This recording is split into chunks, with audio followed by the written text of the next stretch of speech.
Hey guys, welcome back. So we're out in the shop tonight and it's not on a fun project. So my little work car, my 2012 Chevy Cruze, laid down on me the other night on the way home. So I was headed home about 3 or 4 miles in, and I got a warning saying it was shutting off the air conditioning because it was overheating. So I've had a little coolant leak on it, and I've just been topping it off every so often. So I assumed that I just let it get low, and so I got pulled over, let it sit for a little while, cool off, put some water in it. Didn't think too much of it because this has actually happened before, unfortunately. Put a little bit of water in it and took off, thought everything was going to be fine.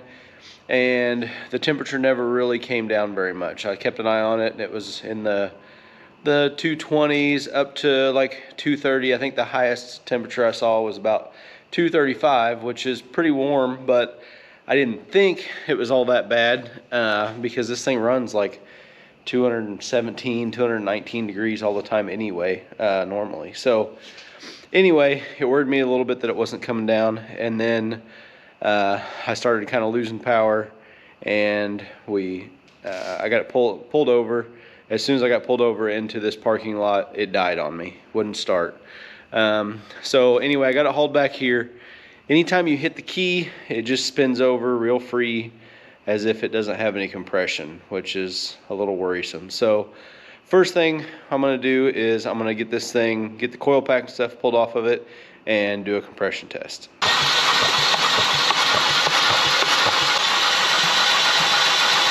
Oh wow.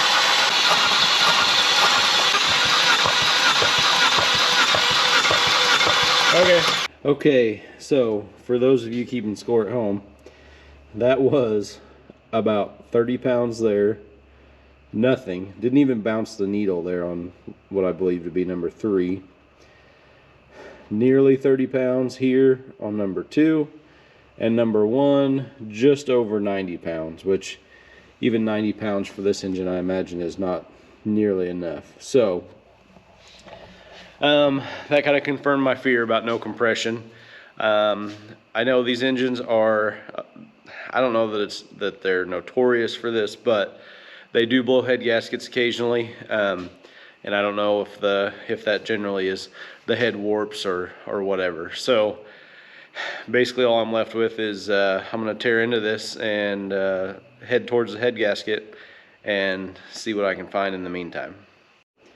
So one thing I did forget to mention, with having no compression, one thing that I was worried about, and I checked that night whenever the car went down on me, is to make sure that the timing chain didn't break. So this does have a timing chain, and that night I pulled off this oil cap and had my wife spin it over, and I could see this cam turning. So I believe both cams are to run by the same timing chain, so I'm not particularly worried that this is a broken timing chain. I'm assuming it's something else.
All right, so I think my time-lapse setup there failed me for whatever reason. I can't seem to get that sorted out on this camera, but a quick review of what I got done there while the camera wasn't recording. We got the exhaust manifold and turbo taken off. That wasn't terrible, but it wasn't particularly easy either. So I took the exhaust manifold, turbo, and everything off as one unit. Was able to just undo this band clamp from the catalytic converter. The only major problem that I had with that is this oil return line. So I couldn't figure out how it was in there. I finally found it on a YouTube video, and oh, my camera's stuck. There it is. Okay. So this should be longer and have a couple O-rings on it, and then it just like literally clips onto a deal with this. So I finally got it to go, but apparently it broke. So that piece is still down in my oil pan, or not in the oil pan, but it's still in the hole. So I've got to get that dug out. And then the other thing I didn't realize at first, this is a coolant line. I'm not sure. I think it's the supply line. It's connected with this banjo bolt to the block there. I kind of pulled it apart here, so this little crimp deal, so I may have to replace that too. So a couple lines that I had trouble with. That oil return line, it does have a couple bolts that connect it to the bottom of the turbo here, but I was not able to get to that thing no matter what I tried while it was on the car. So that's not really a great way to get that off, although it would have worked out better for me in this case. Other than that, on this end, basically there's a water neck. This pipe here, I've got it folded out of the way, but it comes around and connects to the intake manifold.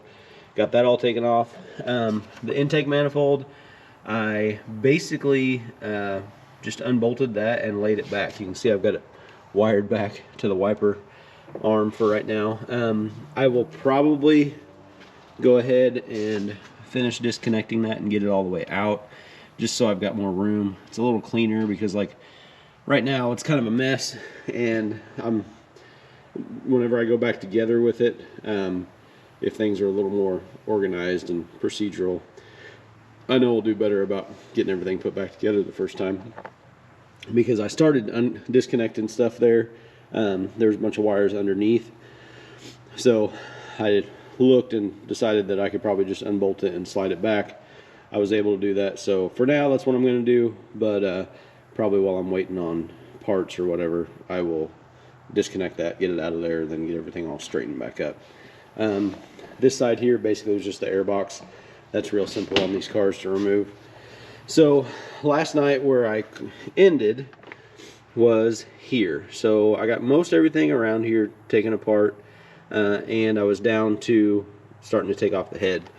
But I stopped because I wasn't exactly sure how the cam timing stuff went with the timing set here, and I didn't have the patience last night at midnight to look all that up. So I wanted to wait till this morning when I was good and fresh and research that a little bit. So it turns out that about the only way that you can time these engines is with a special tool. So there's a tool that you stick in through a hole towards the bottom of the block that locks the crankshaft in position.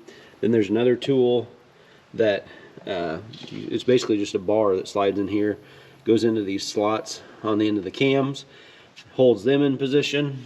And then there's a third tool that connects to the cam phasers here, holds them in position. And once you've got all three of those tools in place, then you tighten these bolts that connect the cam phasers to the cams. So there's not really anything procedurally to do whenever you take this apart, other than maybe put the engine in that position before you take it apart, just so you don't have to move it too much. But we'll just see how that goes, depending upon what all I get into here.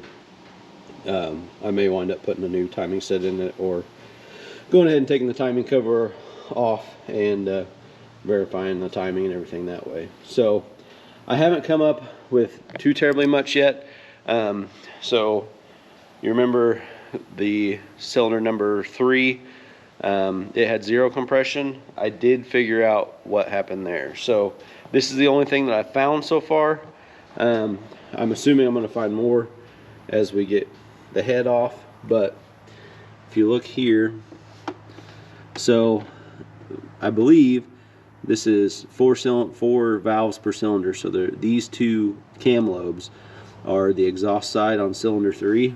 Well, I don't know if you can see that very well on camera, but there's a lot of tarnish there, whereas on this one there's not. This one hasn't been running on a follower. You can also see that my follower is down. So it appears that at bare minimum I've at least got a stuck valve down there, and that's kind of a mystery to me, because with that varnish on the cam like that, it looks like it's been like that for a while, but I can't say that the car has been running poorly or really had much of any kind of issue up until the last, I don't know, 30 minutes or so the other night whenever I was driving it home. So I'm not exactly sure. The only thing I can think of that makes that make sense is that maybe that valve stuck a long time ago and it's bent, so it's stuck shut, but that cam follower had room to fall off. But that doesn't really make sense. That means I would have to have something else really wrong for that cylinder to not have compression. So I haven't exactly figured out or decided what I think about that yet. I mean, obviously it's an issue. We'll dig into it and see what I find when I get the head off. But I haven't decided what I think about that yet. So far that's the only thing I've really found, other than there was some kind of a little bit of oil in the intake, and actually even in the ducting coming from the air box. That was, I don't remember if that was oil or water now, to be honest. I should have kept better track, but see, there's some moisture in there. That looks like water. That is water. So I don't know what to think of that either, but we're gonna keep going, get this head off, and see if we can put the puzzle together. Okay, status update. I have taken the motor mount and everything off, got the water pump out. It came with several bolts, so in varying different lengths, so keeping track of those is going to be important. I just slid all those back in the water pump. Got the cam phasers out, cam sensors out, and then there's several bolts that go from this timing cover into the end of the head. So basically what's going to happen here is this timing cover is going to stay, these cam phasers are going to stay, and you get the head out that direction. So it's looking more and more like I may go ahead and pull this timing cover off the end at some point. Haven't decided exactly if I'm going to do that yet or not, but it's pretty covered in oil, and I think just for the sake of getting everything cleaned up and put back together good, I may do that. So right now what I'm going to do is I'm going to go ahead and put this at top dead center, just to, I don't know, maybe it'll help me out later on. So what I've got is, now that I can get to the end of the crank pulley pretty easy. This is I think it's an E50? No, E18, not even close. So I can turn the crank here, and I've got my little magnetic tool just drop down on top of the piston, and then as I'm coming around, I'm watching my intake lobes. So if I go through the stroke, see the pistons going down. Here, let me mount you a little bit better spot.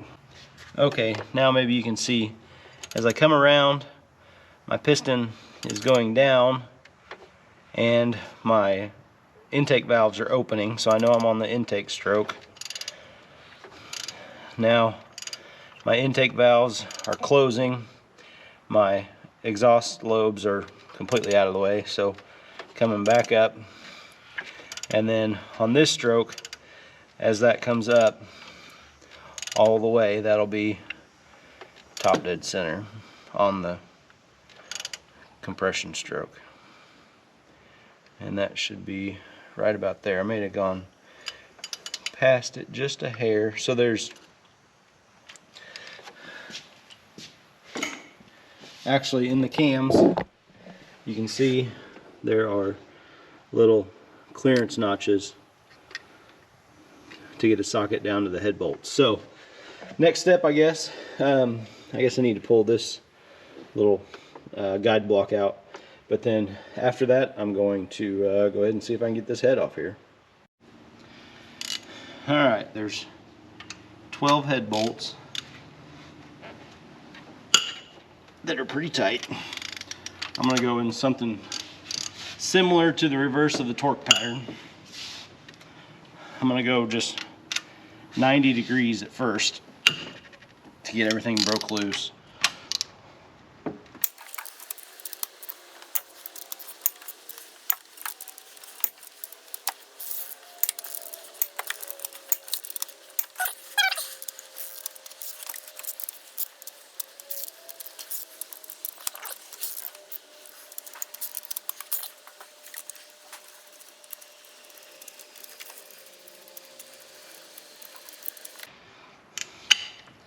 So I did forget something. Before I go trying to pop this head off here, I've got to unbolt the cam phasers from the cams. And luckily they put wrench flats on here. That one's pretty tight as well. And then I think that basically just ruins your cam timing. I can tell because the cam's just wanting to go wherever it wants to go now.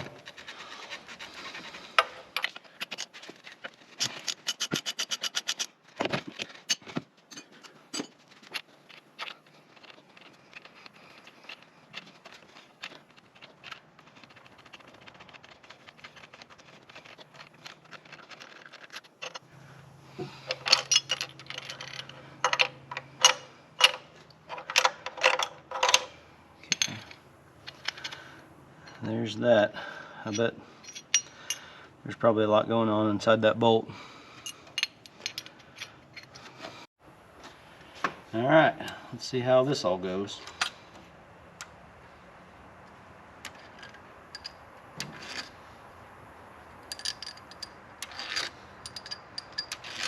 I'm not worried about mixing these up because I'm assuming they're probably torque to yield and it's recommended that you replace them anyway.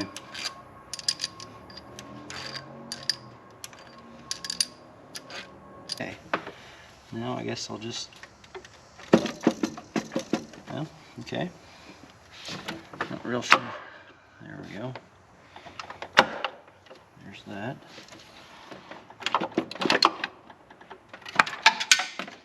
I don't know what just fell off of there, but so here's what we've got.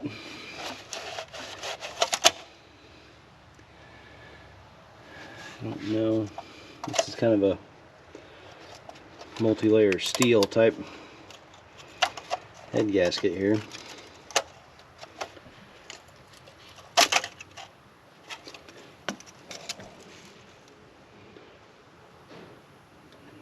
I don't see anything obvious as far as the head gasket goes, but I'm also not that great at seeing stuff like that on head gaskets sometimes, so we'll set that aside and I'll study that some more. Other than that, I don't know, I don't guess anything looks too bad in here. I am still under the assumption that things weren't really all that bad wrong until the last few minutes that it was running, so I don't think anything's in bad shape. We'll go over and take a look at the head and see what we've got. Alright, after further review, looking at the head gasket and studying this a little bit, it's kind of hard to see, but you can see some rust here in between these cylinders, where this one you don't really see that. I don't know if it's coming up on camera very good, but anyway, that may explain a little bit of the no compression, low compression, low compression, good compression. Well, good-ish compression anyway. So let's go check out the head. So this is our hole with no compression. So you can see that valve, I thought it was just stuck, but looking at this angle, it might be bent a little bit too. I'm gonna have to look at that. I don't see anything where the piston hit it. Probably it would have been up here if it did. So I don't see anything. And then the other thing that I didn't notice before is that if you look closely, that valve, that exhaust valve, is open too. On the other holes, it appears that those are all closed okay. And then the intake valves, for the most part, from what I can see, look pretty good. There is some corrosion on these valves, I'm sure, from the water getting in there. And then on these too. One other thing, so there's some corrosion around the valve seat. I don't know if that's indicative of anything. We'll probably clean this up and get a little farther into it. I'm going to check and see if this head appears to be warped or anything, but in order to do that, I'm going to need to clean it up. So, okay, we got everything all cleaned up, and I think we've figured out what's going on besides just our stuck valve. So I got my machinist straight edge, and this is an actual straight edge, not just a ruler. So these are precision ground. I think their straightness guarantee is like, on this one was like 2 thousandths or 2 10,000ths per foot. I don't remember. So, but anyway, very accurate, way more than just a steel ruler. And I threw it on here. And I'll see if I can get you. I don't know if you can see that or not, but that is a pretty good gap, and it doesn't close up until we get to the ends, basically. So this thing is bowed really bad this way, and it's bowed over here, but it gets worse over here, which is on the exhaust side, which makes sense. If I flip this up to its flat side, maybe it'll stay up. Probably not. But anyway, with the straight edge in place, basically I just took a feeler gauge to try to quantify how much it was and stuck feeler gauges in there until I could find it. In the middle, out here on this edge, again closer to the exhaust ports, I could get an 18 thousandths feeler gauge to go. As I got closer to the middle, down to 14, and then 10 over here on this side. So it gets obviously worse on this side and better over there, but nothing that a head gasket, especially a multi-layered steel gasket, would be able to seal up. So it looks like we're in the market for a new head. I'm gonna take a look. I've got one of those inspection cameras, so I'm gonna stick it in here and do some looking around, see if I can figure out what's going on with this this valve. I may take it out and see what I can find, but so I'd like to know what's going on here, why that happened. But ultimately, this head is warped pretty bad, so we're probably, since these valves are bad, we're basically with buying a new head probably. I thought about taking it to a machine shop, but if that's stuck, there's more work to be done, and I'll probably end up at the price of a new head. So that's the way it's looking right now. Okay, so I got this cool little Vivor inspection camera for my birthday, and I don't have an SD card for it yet, so I can't record the video on it, but I'll be able to do that in the future. So, but I found something interesting that I'm going to try to show you by recording the screen. So going in, okay, if you can see that, let me try and turn it there. Okay, so the valve is going straight up and down right now, and you can see there's kind of at the base of it, there's kind of a rusty brownish and then kind of a line, and then it gets darker. Also notice how far it's sticking out of the head casting there. So if I go over here to a different hole, where the valve is good. So obviously everything's a different color and what have you. I mean, that's just been had exhaust gases go through, so it's all black. But if you notice that larger diameter there, which I'm assuming is the valve guide, does not stick out of the head near as far. So if you look at that one there, and then I go back to this one, that one looks like it's sticking out way farther. So I may do some disassembly here and see if I can see what's going on there. Well, there's your problem. This is the valve that was sticking out, and as you can see, it's a little bent. So I got these driven out. These two, the ones that were hung open, were pretty tight. This is a third good one that I just took out just as kind of a comparison. But looking at these valve guides, it's hard to see from here, but this one is at least I don't know, a quarter of an inch probably lower than this one or this one. So you can see, maybe you can see, there's some material transfer onto the stem there. That's, can't get it to focus very good, but anyway, there's some material transfer on the stem of that valve right there. Same with this one, just not as bad. And then obviously this one's nice and clean. But so I'm assuming what happened is we got low on water. It started getting hot. Got at least a hot spot in around that exhaust port, and just kind of galled this valve into its seat.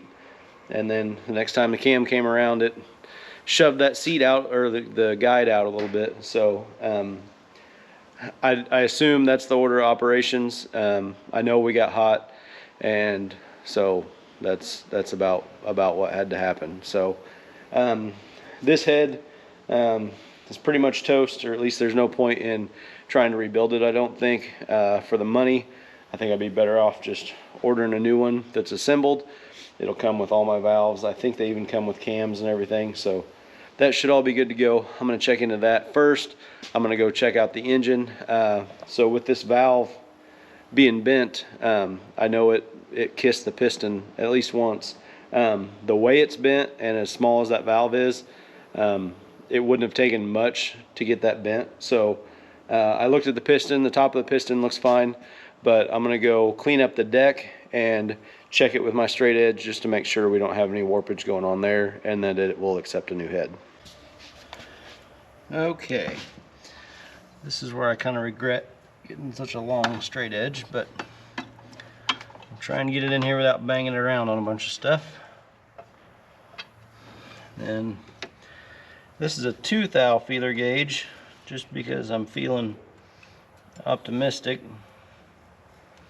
I can get it there, but boy, it touches on both sides, and depending upon how I hold it, it does stop it. So not too worried about that there. Let's see if this will go.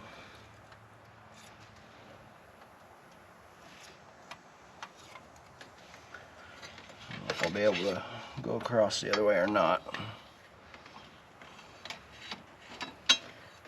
Yeah.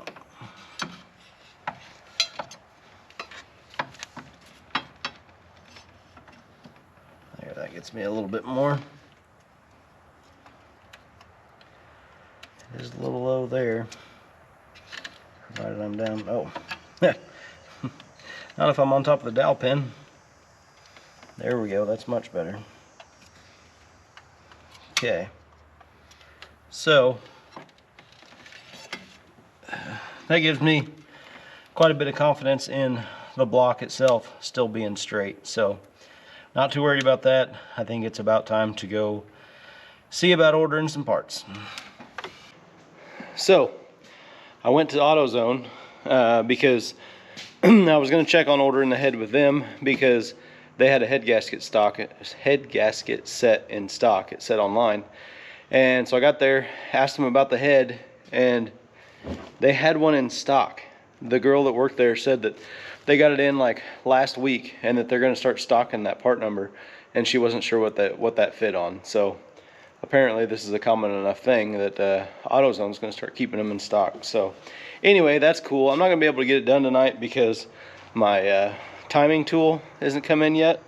I mean, I just ordered it last night. So it'll be several days till that comes in, but we're going to be able to get a lot farther than I thought. So I don't know if you could tell, but I had a really bad oil leak coming from these cam phasers. I got the timing cover off here.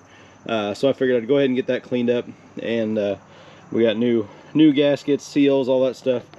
While I'm in this far, I want to get that all straightened up so it's not leaking all the time. So we're going to work on getting parts cleaned up, and you'll come back whenever we get to a point where we're putting stuff back together.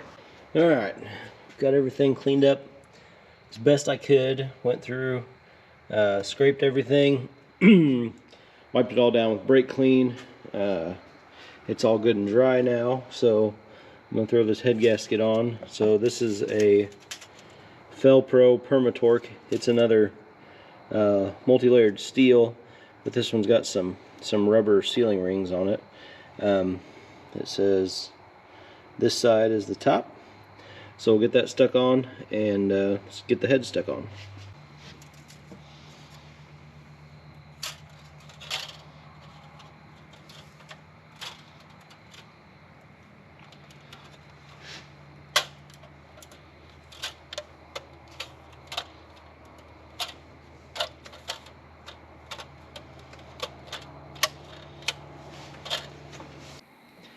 So I found something on the new head that I'm not real proud of. I don't know if you can tell. Can you see some of that rust on the cam? There's a couple places just real light surface rust, but I can feel it. So I think what I'm going to do is take this light Scotch-Brite and just kind of polish it off as best I can. I did this one, and it looks pretty good, feels nice. It probably wouldn't be an issue because this is a roller setup, but I just don't like leaving that like that. So I'm gonna do this, and then I'll probably take and use compressed air or something to blow any debris or anything out of there. That's why I've got the head upright, hopefully to keep as much stuff out of there as possible. And I think I don't really want to use brake clean to wash this out, just because if there's any lubricant or anything that they put under these caps for the cams, I don't want to wash it out. So I'm going to clean these rust spots up and make this a little bit better.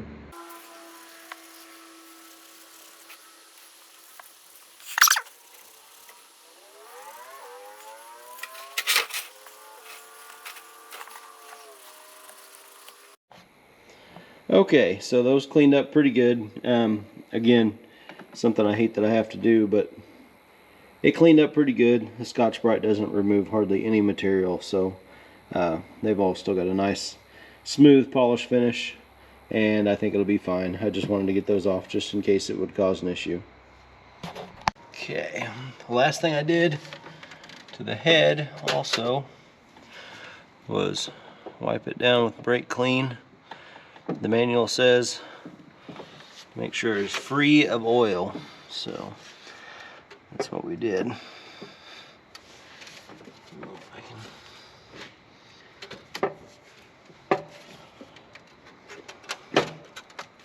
There we go.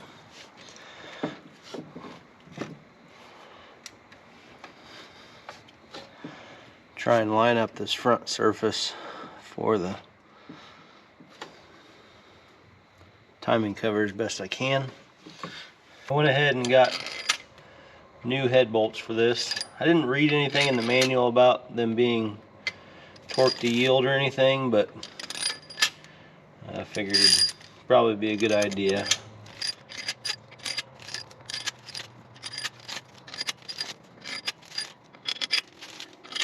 So the manual says you torque these in 2 steps, 26 foot-pounds, and then 180 degrees.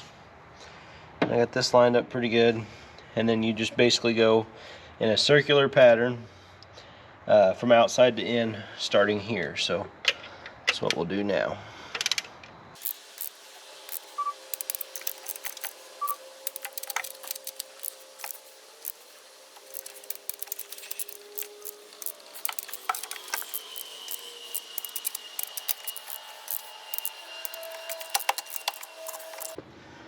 On the next step, I'm just gonna have to do as good as I can. I don't have a torque angle meter, so I'm just gonna have to do it as best I can here.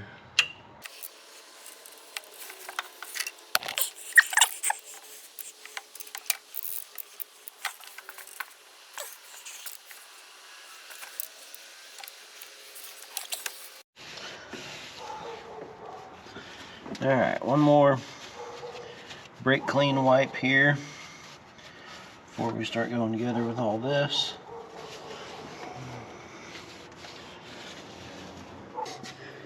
Alright, the manual says to put a bead of RTV here where the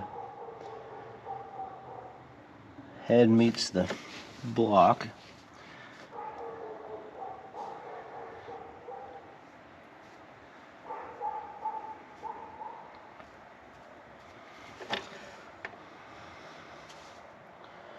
But according to the manual, and I don't know if it actually needs to go all the way across like this, but I'm going to do it just in case.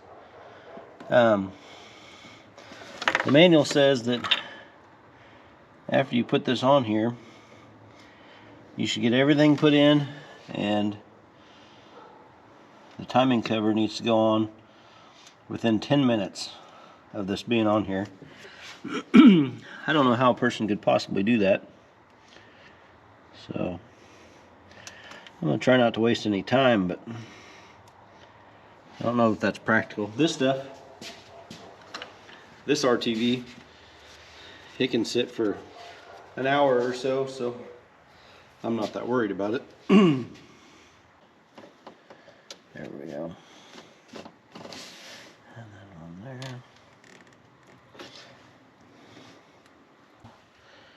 This adjuster, or tensioner, whatever you want to call it, slack adjuster, I think.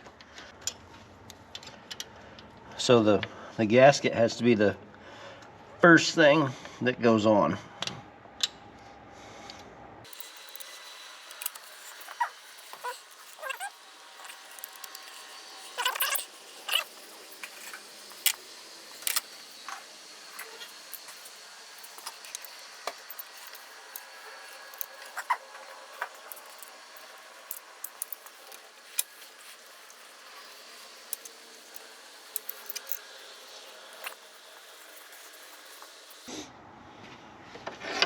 I think I need to put the chain on before I put this guide here.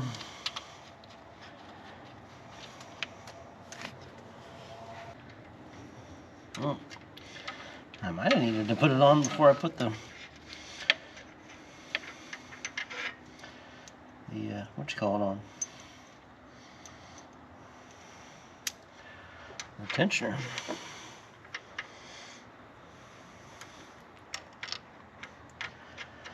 Oh, there we go.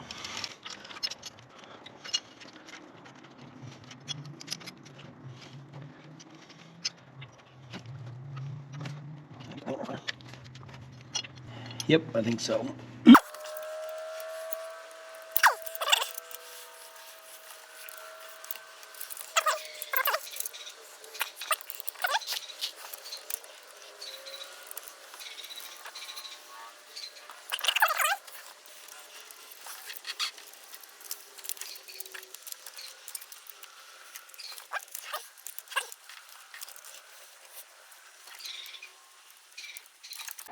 And that's where the GoPro died last night. So I've only got one battery down here with me, so I've been having trouble with that. But I made it a little bit farther. I ended up getting the timing cover put on this morning.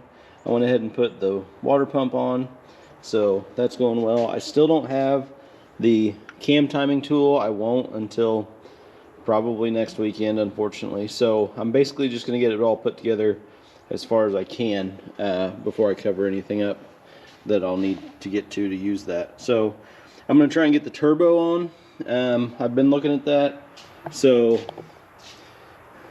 this oil return line got broke. It's kind of hard to see what I'm looking at here. So this is the engine side. This oil return line got broke.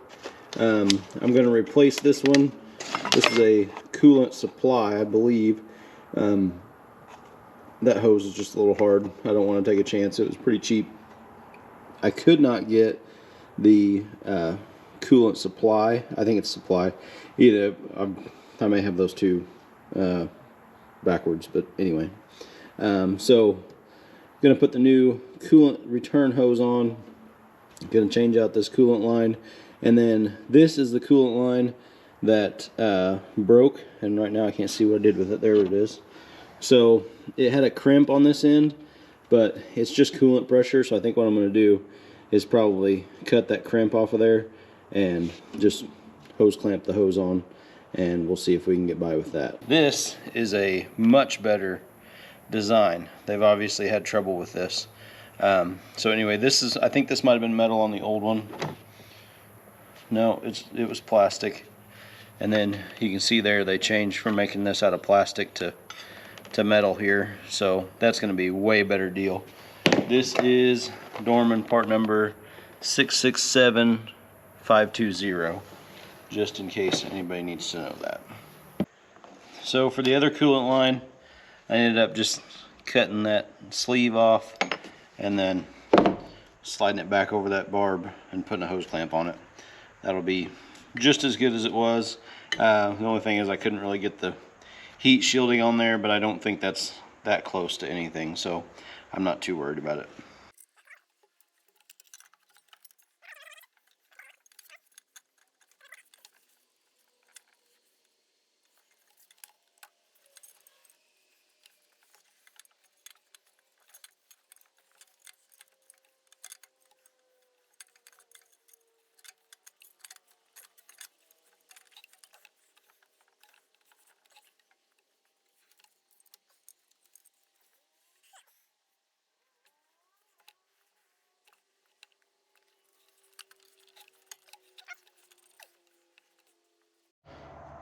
Okay, that's basically got the turbo on. I don't have the inlet pipe to the, let's see, no, I guess that's the outlet pipe of the turbo connected yet. I've got the AC compressor kind of laying down on it right now, so but other than that, I think I've got everything installed. There's a heat shield that bolts on here. I think I'm gonna leave that off until after I get it fired up, just so I can see to look for leaks and stuff like that. So then I'm going to move around, I think, over here to the front of the engine. So the big trick here is since I don't have that timing tool yet, and it's not going to show up for a few days, I want to get as far as I can and not get in the way of anything that I need for that. So the main things that I'll need is there's a hole in the side of the crankcase. There was a plug in it. I took that plug out. Then this drill bit, if you can see, so that drill bit is holding my timing chain tensioner back, and I'll need to be able to get to it so I can pull that out. This, by the way, so the pin for this is in that toolkit, but just from looking at it, this drill bit is like 105 thousandths, so something just slightly smaller than 1/8 of an inch will work for that. So I stuck that in there so I can go ahead and get as far as I am. And then I'll need to get to that end of those cams, and then these phasers and the crank trigger wheels. So the tool engages with all those. But other than that, I can get stuff put together. So I think I'm going to put the crank pulley back on. I think I can get the alternator put back on. I can probably get some of this motor mount stuff put back together. It may make my life a little more difficult with the timing tool, just because I'll just have to get to the crank bolt. So that being in the way may be a little bit of a pain, but I think it'll be worth it to be able to get a little farther as far as getting this complete. And then from there, I'll just kind of see as things come together what all I can get done. I might be able to put the water pump pulley back on. I'm not sure how that'll affect getting to the drill bit, but we'll see how it goes. But I'm just going to kind of go piece by piece and see how much stuff that's going to put in the way, and then, you know, just leave open whatever I've got to leave open. It's been a few days now. I think the last time I worked on the car was Monday evening, and I had to wait for the tool to come in, and I had a work trip to go on. So it's Saturday now. It's been a few days. Came back in to get to work on this and found out I need a new tool apparently. So I went and got that. When I left this on Monday, I didn't like leaving the cams and all that stuff on top of the head completely open. So I poured some oil over the cams to keep anything from rusting or anything. And then I laid some paper towels over the top and weighted it down with tools. And look what I came back to. Those little a-holes, in 5 days, found that paper towel, chewed it all up, crapped all over the top of the engine. So I guess first things first, I'm gonna have to go get this cleared up. I've already got the bait out. It's kind of World War III on the mice again. So here we go. All right, I think I got all the paper towel and everything out of there. Hit it with the vacuum, fished some pieces out with a wire. There may have been some that still got down into the oil pan or something, but they're tiny little pieces of paper towel. I'll drain the oil and change it to hopefully get any of that stuff out, but if there's anything left in there, there's not much I can do about it right now without completely tearing everything apart, and that's just not gonna happen. So I got started getting this timing tool put on. First thing I did was put this plate in the slot in the cams. So you got to rotate the cams until the slot, it's not cut on center, it's on one side, so you got to rotate it around until it's high enough that you can get this plate slid in. Word to the wise, it fits in there pretty tight to control the timing of that cam. I just almost took a grinder to this plate thinking that it was too wide to fit into that slot. I did some measuring, checked it on the old head, it slid in there. I finally got this around to where it would go in there, so just work with it until you can get it to slide in there. I also got this bar put in, or bar, it's a chain spacer deal. What it does is it locks this cam gear in place. So first, before you put this in or before you tighten this cam gear, you've got to put the plug in that holds your crankshaft at top dead center. So it's, I can't really show it to you, it's down in behind the AC compressor. So if you can get at it from the bottom side of the car, it's not too hard to see. It's just a hex plug in the side of the block underneath the AC compressor. Take that out, slide that bar in, and then rock your crankshaft back and forth until you can get it to slide in just as far as it'll go. And then that's got it locked. It does still move just a hair on this one. The crankshaft, I can move it just a hair. So I think I've got it in there all the way. I don't know what else I could do. I've rocked it all the way back and forth as much as I can and kept pressure on it, and it won't go in any farther. So I would have liked to have seen it lock up a little more solid than that, but I guess it is what it is. So once you get that put in and held at top dead center, then you lock down, there's a bolt that goes through here. You lock down this little deal that engages with that cam sprocket to hold it in place. I pulled the timing chain tensioner lock out, so there's tension on the chain now. And then the last thing is going to be to get the cam trigger wheel tool on here and bolted down. Getting ready to put the last part of the timing tool on, and wanted to cover a couple things. So I didn't like how much the crank was moving.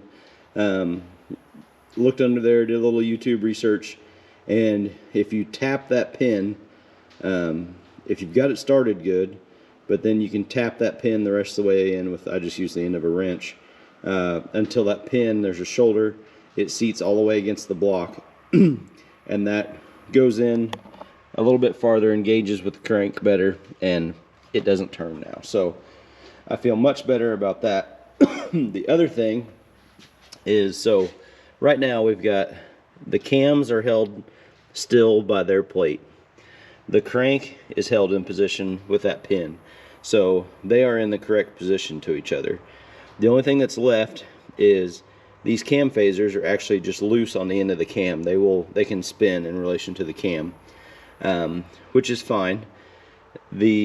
What we're going to do now, the third tool, is to set these cam phasers or set these trigger wheels for the cam sensors. The cam sensor plugs in right here and reads off the end of this. So when I put this tool on, it will set these trigger wheels in relation to the cams the way that they're supposed to be, and then the fact that the cams are in the position that they're in and the crank is in the position that they're in has everything all happy. So the way that these cam triggers need to be, and I just found this off of another YouTube video, because the tool won't completely like, I think it will still allow you to put stuff in the wrong way if you do. So on the intake cam, you want the small slot with the two large solid areas. Oh, I just lost my light.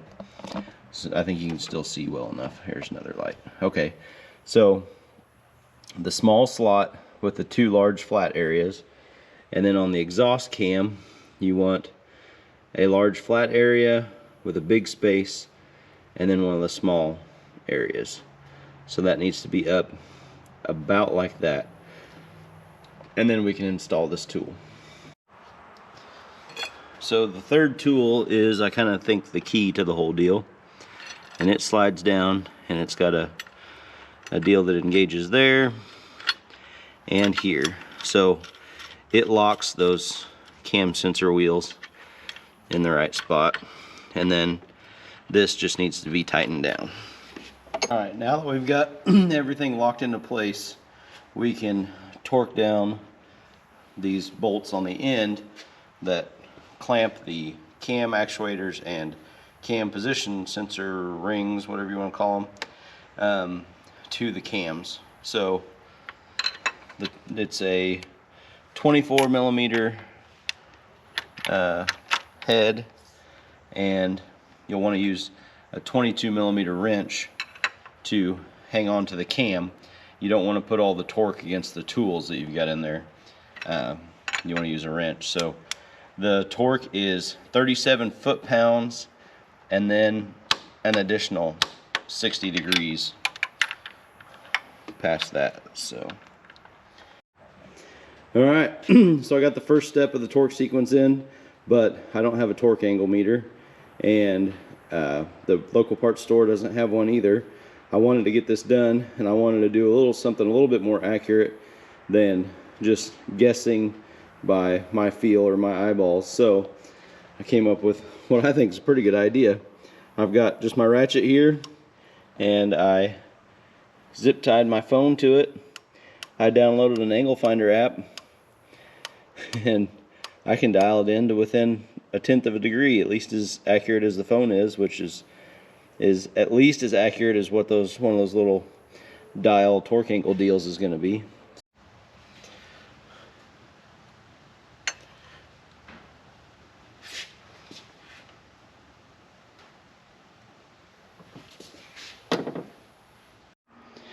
So here's the timing set that I'm using.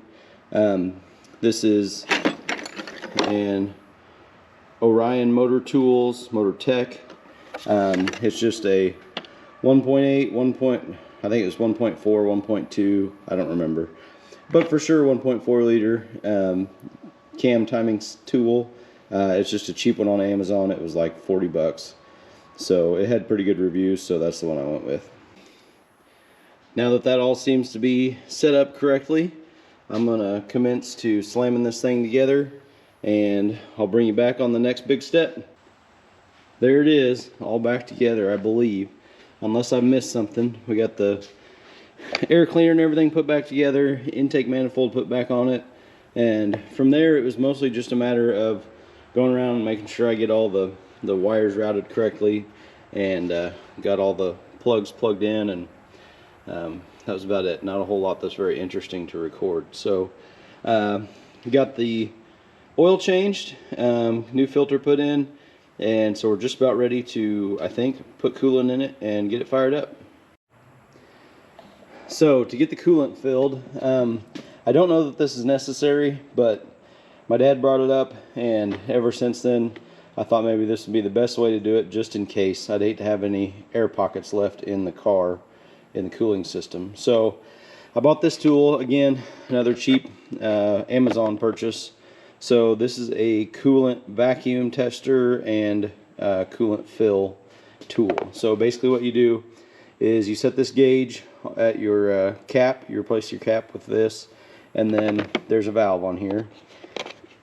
And then this is essentially a vacuum pump.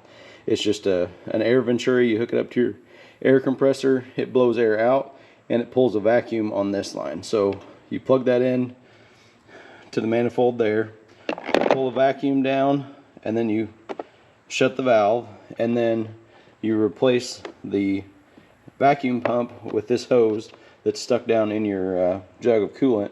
And as you open this, it'll draw the antifreeze back in. And what this does is pulls a vacuum on all those areas that may trap an air bubble.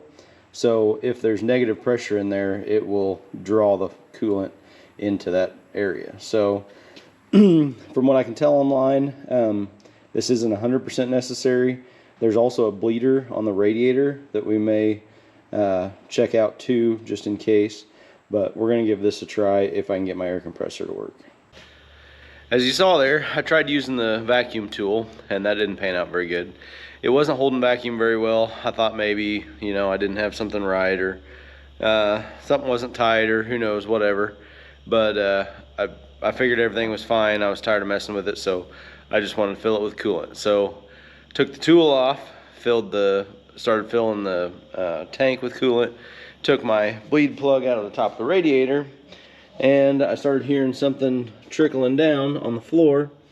And you can't see it here, but you see the little trail there, right down here.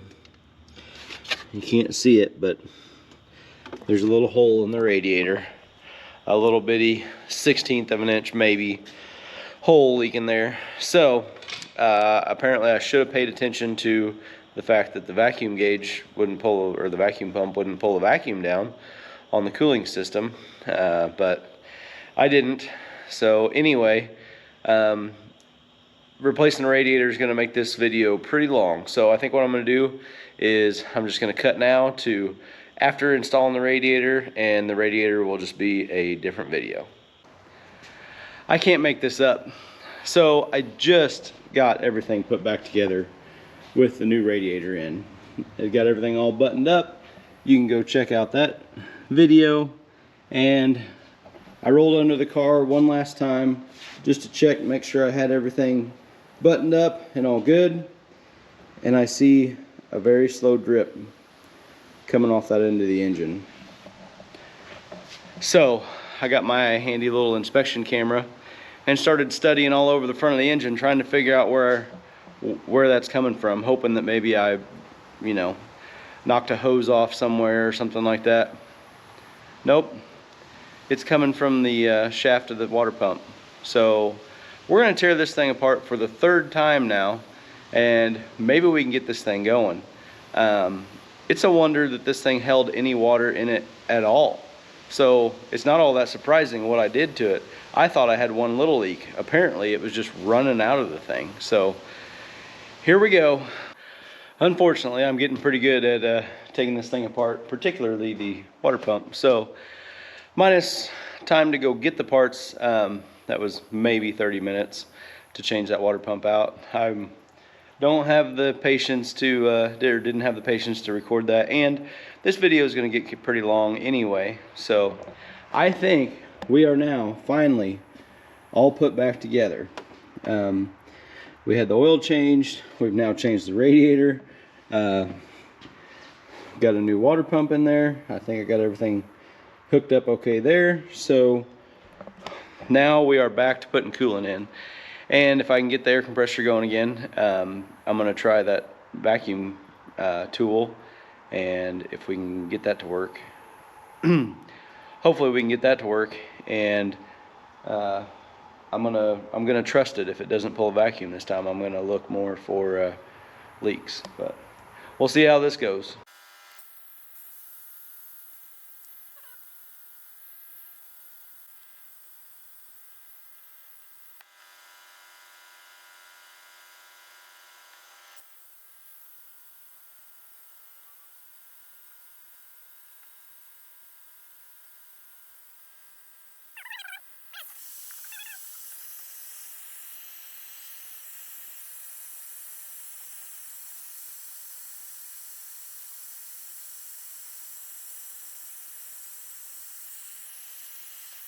That ended up being a pretty messy way to do that, it turns out, but maybe if I learn a little bit more about the proper procedure, that would be better. But anyway, I think it did a good job of filling it. We filled the tank all the way up to the full mark. I saw the hoses all collapse and then reinflate, I guess you would say, when the fluid came in, when the coolant came in. And then whenever I unhooked the vacuum pump and just closed the valve, it held vacuum, which means there shouldn't be any leaks. I believe there's no leaks. So now I finally think it's time for the moment of truth. I think we've got everything fixed. It's time to fire it up and see what it does. I'm going to check the oil one more time. I'm going to leave it up on the jacks here, and so I can look under it if anything goes on, and I think we're ready to go.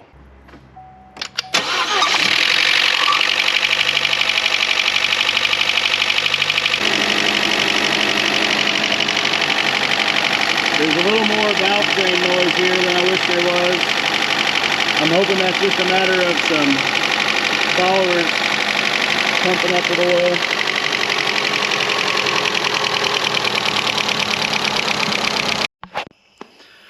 So here we are, another night in the books. Last night I took it for a drive. That lifter never did quiet up while I was driving. It got a little bit on the warm side, like up to around 220, so I got nervous and shut it off. Decided I would just let it sit and come back the next day. Like yesterday, my nerves were pretty well shot. I had almost no patience for anything. So came back tonight after work, did one more thing just to make sure that I got all the air burped out of it. I took this plug back out, and I did get a little shot of air before any coolant came out, so there was at least a bubble in there that I got taken care of, and went ahead and fired it up, and that lifter quieted right down basically immediately. So I was right in that it was just the lifter not pumping up. Originally when I first started it up, there was like 2 or 3 probably, and they sounded pretty bad, and then I could hear them drop off one by one, all except for that last one. And I was afraid that tonight I was gonna have to take a valve cover off and take a look at those little lifters. But it pumped up, it runs quiet as can be. I took a video of it just to see the difference between before what it sounded like and what it sounded like after that lifter quieted down, and it sounds basically the same. The camera microphone is pretty much only picking up the fuel injectors, and the fuel injector is super loud for some reason. It's way quieter in person. So I think we're all good to go. This was quite the headache by the time the radiator and the water pump needed to be replaced. The head replacement itself was relatively straightforward until I got to that stuff. So not too big a deal. We got it taken care of, but it was a bit of a battle. So thanks for watching, guys. Hope to see you on the next one.